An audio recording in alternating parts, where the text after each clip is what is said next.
Hello दोस्तों, नमस्ते, प्रणाम। मैं घूंघट वाली 960 अपने यूट्यूब चैनल में आप सभी का स्वागत करती हूँ। तो दोस्तों, आज मैं लेकर आई हूँ बहुत ही प्यारा सा एक जन्माष्टमी की सोहर गीत, कृष्ण जन्म की सोहर गीत है। दोस्तों, गीत कैसी लगी कमेंट में ज़रूर बताइएगा। गीत को पूरा सुनिएगा।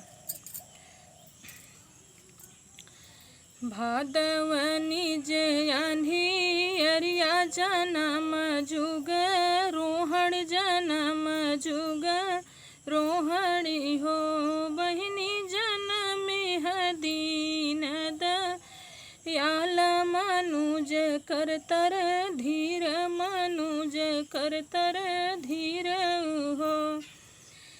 चंदन चौचास मनिया झला झल झलक झला झल झलकई हो, ललना ता जगमग सब मंदिर देखत निक लागई, बहुत छवि लागई हो।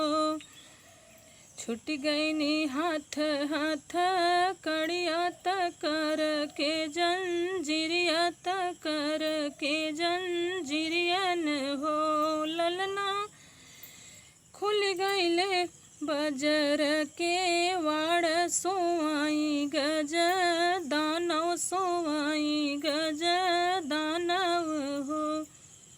हरसी के उठे बास देव चले हैं गोकुल नगरी, चले हैं गोकुल नगरी हो।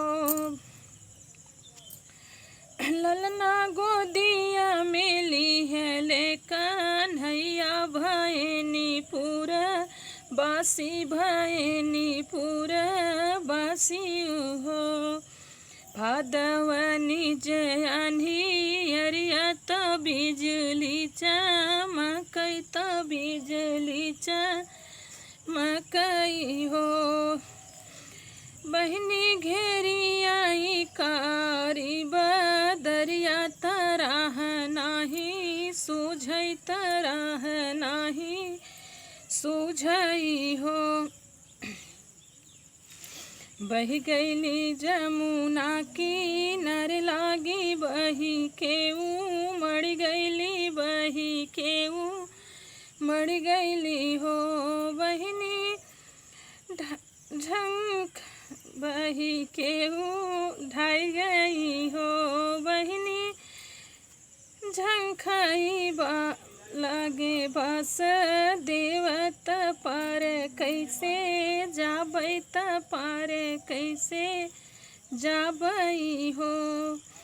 बोलई गंगा मुस्काई त जमुना मुस्काई नु हो। ए वासुदेव हर सजिनी लई के ललनवा, कमर नाही भिजी है तू पार लेके जात हो। तो दोस्तों, था मेरा प्यारा सा एक जन्माष्टमी का सोहर गीत। कैसी लगी गीत कमेंट में ज़रूर बताइएगा। प्लीज़ मेरे चैनल को सब्सक्राइब करना, वीडियो को लाइक करना। फिर मिलूँ कोई अगली नेक्स्ट वीडियो दोस्तों अच्छी गीत के साथ। तब तक के लिए नमस्ते, प्रणाम।